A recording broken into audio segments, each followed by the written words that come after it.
nyo na, hayaan nyo na. Dapat na kayo sa pitch natin. Okay.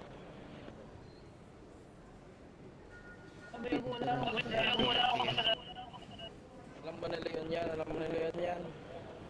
Sigurado kayo ha.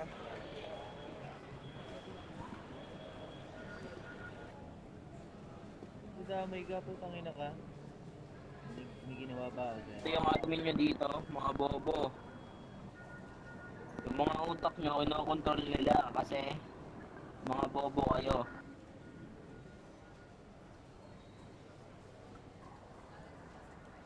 Yung mga utak nyo, kinokontrol ng mga tangang mga Indiano to, mga bobo nito. Kung papa-under kayo sa Indiana, mga bobo kayo eh. Kahit sa naman kayong organisasyon, sumali. Yan talaga yan. Oo. Tangina mo. Yung mga utak nyo pre, kinokontrol ng Indiano. Mga bobo.